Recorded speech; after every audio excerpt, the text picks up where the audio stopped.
Good evening. Thank you, Mikhail, for the possibility to be here and talk. I will speak in English. You can ask also in Russian. My Russian is not so good, otherwise we will spend maybe too many hours. Others want to talk as well.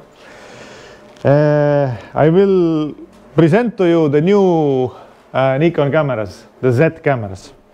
We have two Z cameras, Z6 and Z7. How many of you are Nikon users? 1, 2, 3, 4, 5. Good.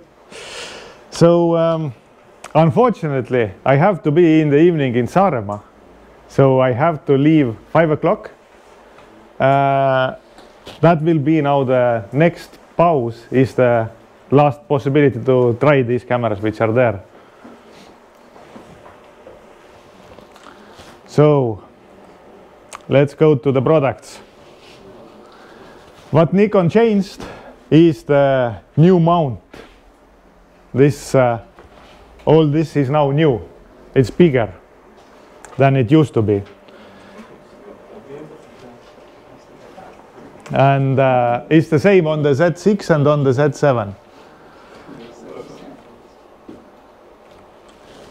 So here are the differences between two cameras. The Z6, less megapixels, more, less focus points, more ISO and more speed. And Z7, more megapixels, more focus points, less ISO and less speed. And this Z7, it is like D850, and the Z6 is like D750, if you compare them. Now maybe this is like combination with D500 because of the speed point of view, but overall it's like D750 from the megapixels point of view. By myself, I think that if you already have a Nikon camera, and for example you have D750, then maybe it's more interesting to go for more megapixels. But if you have D800 camera, and you already know what means more megapixels and maybe you don't need them, then it's better to go maybe to Z6. So that is the moment, I think, where you should think if you are between two of them. So these technical specifications, like a Z mount, viewfinder, built-in stabilizer, the movie functions, Wi-Fi connectivity, this is the same in both of the cameras. They have the same processor, same stabilizer inside, they work with the same memory cards. So all, I will go now more into the details.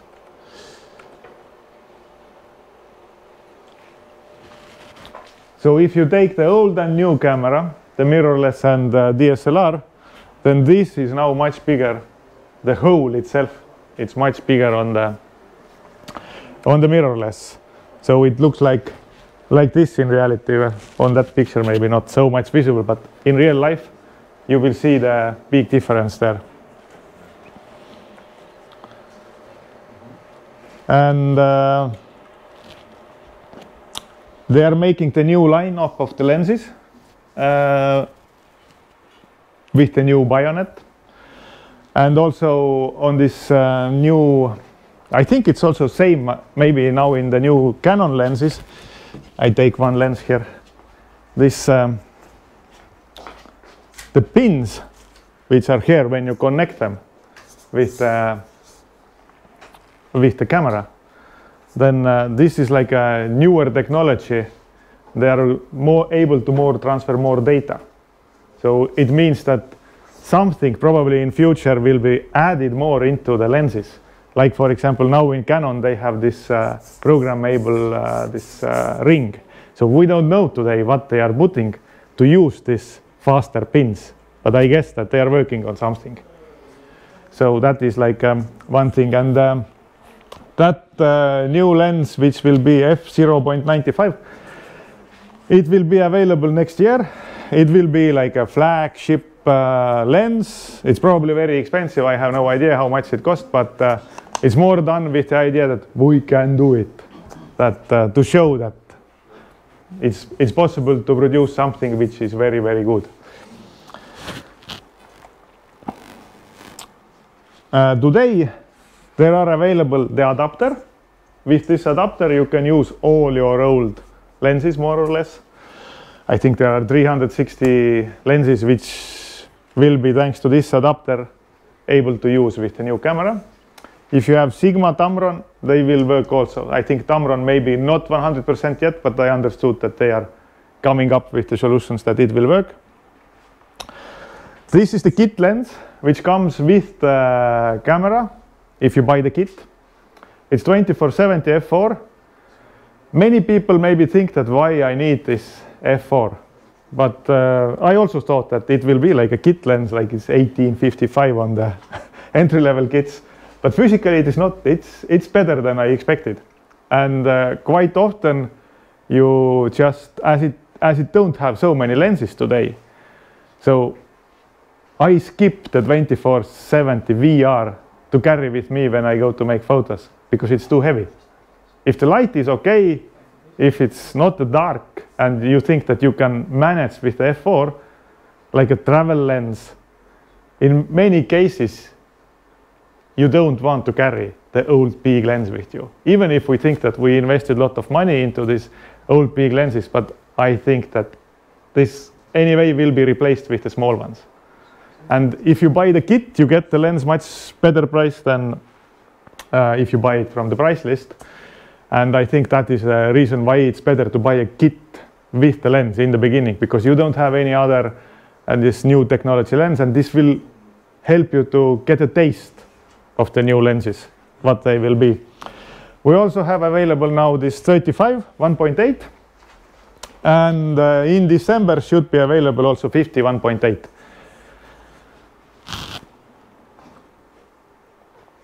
Here are the specifications, but I don't go to the details to save the time for you to try the cameras. What I want to bring out is that all of the new lenses, they have very, this focus distance is very small. So it's from 0.3 meters is the 24-70 kit lens. And this is the 50 millimeter, it's from 0.4.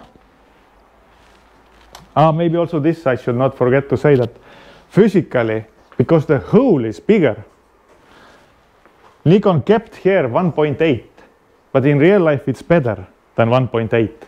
It is something, whatever, it's not maybe 1.4, but it's something between 1.8 and 1, because it gives you more light in.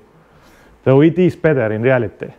And when I saw the sample pictures, I cannot show them, but there was a sample photo done with the Nikon old 50 millimeter 1.4 and with this lens, and that was better than the 1.4 Nikon.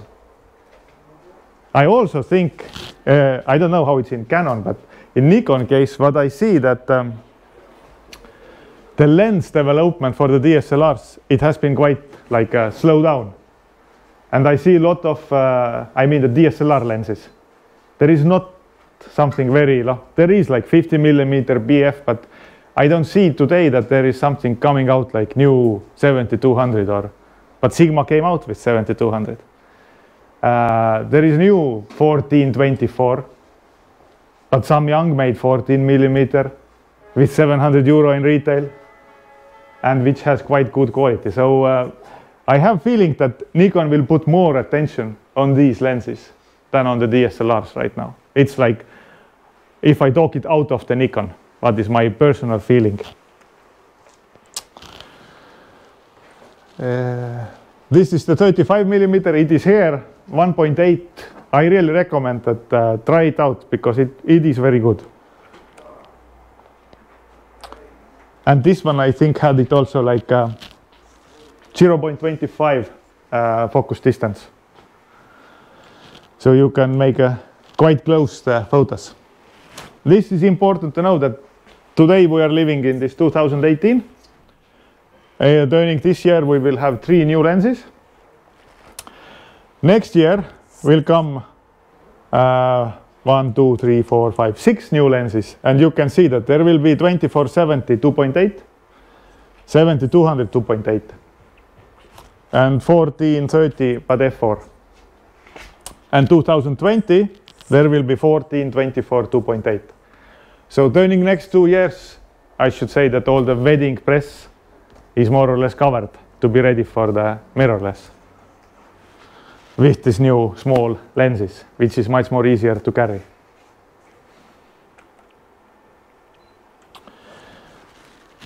This adapter, what we talked about, that it gives endless possibility. You can use many old lenses. The viewfinder, what I like in this viewfinder is that it really has a good quality. The TV, I call it like TV in my camera. It's now, if you are using this iPhone, then you see that it's screening your, monitoring your screening. So now you are also screening your camera more. That it's not like looking through the optical viewfinder, it's now TV. More and more TV what we are watching. I like that it has this up and down, the small menus, and you can put also bigger menu on the screen. So this is all okay, but mostly I think I also see what the others, probably maybe they are more like a Sony users because they have already longer experience with these mirrorlesses. They usually start to make anyway photos, not from the viewfinder, but from the distance. They look like on the big screen. They don't make any more photos like this so much when they have a mirrorless. They start to making like this. This is what I like. If I stand next by and see what is happening, then this is what I see. So there are back illuminated SMOS sensors in both of them. They are full frame. Other important difference between the Z7 and Z6 is that Z7 is making 4K movie in a crop mode, but Z6 makes it in full frame mode. Both of them, if you use this external video recorder Ninja 5V, you can save to the Ninja 10-bit N-log files. What else? Yeah, let's go. This is the sensor. In the sensor case, I would like to say that, you know, in this camera we still have a shutter. The shutter is inside. Even if you take the lens off, you don't see nothing, but you see the, I show you, you see the sensor directly.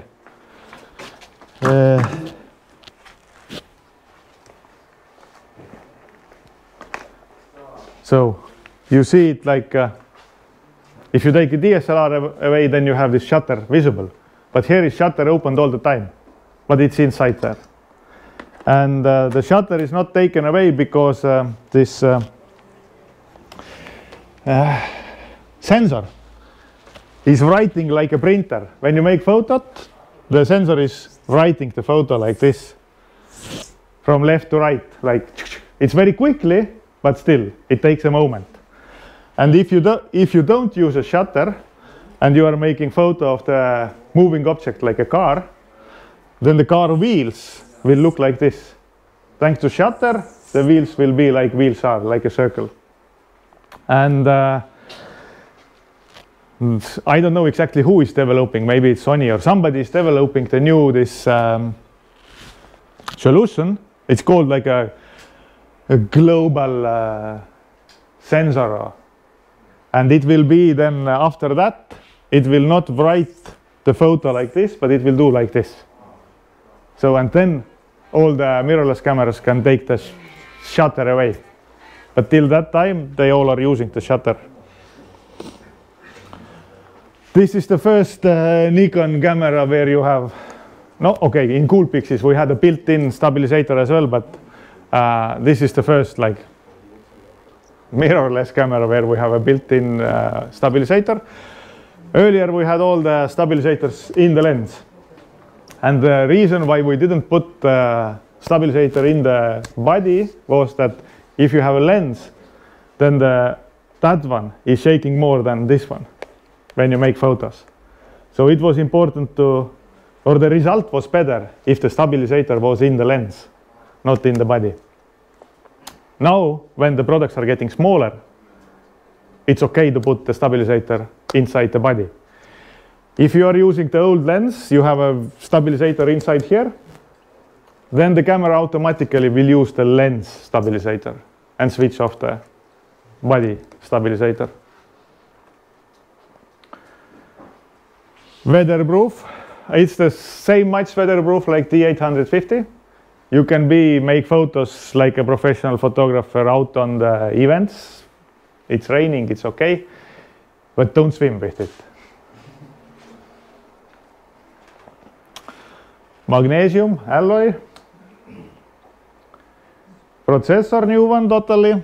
The processor in camera is very important because physically you can, if you have a Nikon camera, you can put your computer to make all the raw files to JPEG and ask the camera to do the same and check out which is faster. It's clearly the camera is faster than the computer. It will save your raw files to the JPEG much faster. And this processor is focused to work with all this, what is important for the making photos or videos. So both of the cameras, they have a video function. So you can make 8K time-lapse, 4K movie, 120p HD full, and it has this N-Log, which you can get into the Ninja V directly.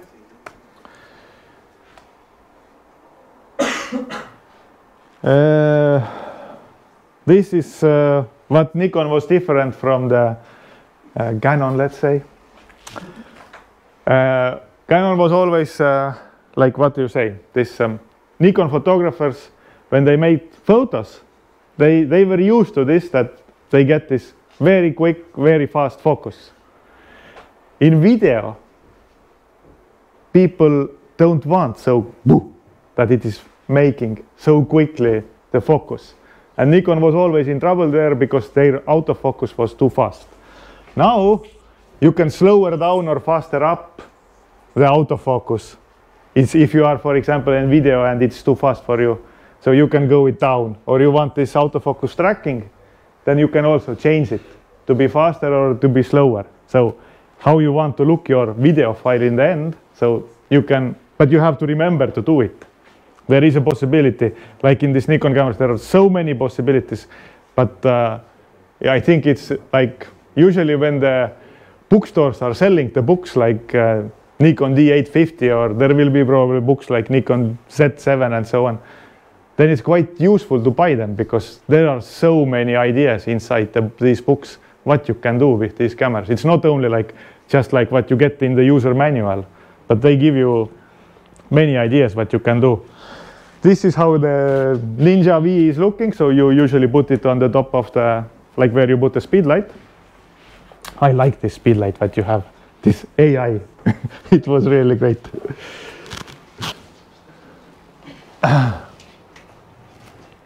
So when Nikon made this camera, they worked hard to keep the Nikon DNA also in the mirrorless cameras. So the idea is that when you take this camera in the hand, you feel it like you used to feel with other Nikon cameras. So you get the same feeling, you find the buttons, and everything is built based on this DNA.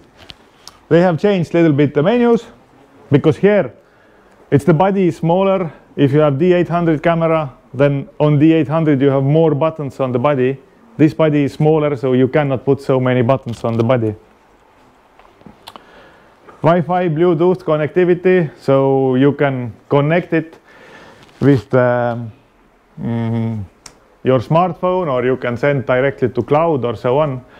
But I give you one example, like you know this VRC, this WRC, this rally championship. There we have there one photographer who is Estonian, and he is using, how he is using this kind of things is that he takes one, I don't know, 3-5 meters high, this, probably it is like a video stand or something, but it's like, let's say, tripod. And he puts, on the top of the tripod, he puts a gimbal, this Ronin S. And on the Ronin S, he has D850. And then he has two mobile phones. One is connected with the gimbal and the other one with the camera.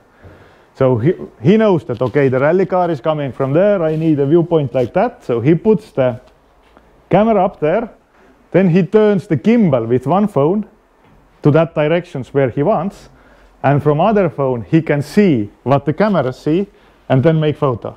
So this is like how the world is changing, that what you need to really get the different viewpoints, because the photography is nothing more to try to see the same thing but from different points. So it works with all the different Nikon products. And now to the well-known topic, the memory cards and the slots, and only one. Yes, it is true, it is only one. Only one you can put in, Sony. So it is Sony what you can put in today. There used to be Lexar as well.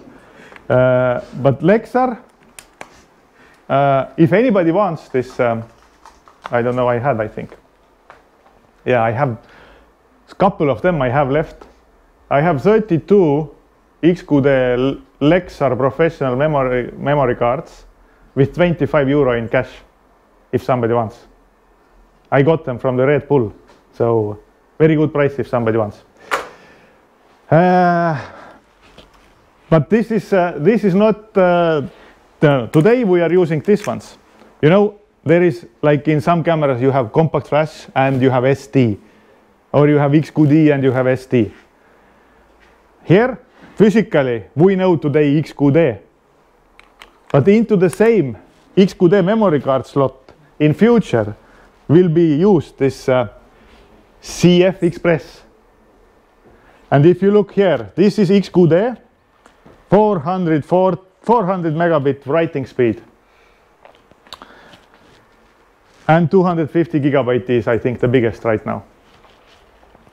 If you take this CF Express, which will be in the same camera possible to use, you can take 1 terabyte with writing speed 1400 megabyte per second. This is Pro grade, and it is the new name of the Lexar. It's not yet available, but it will be.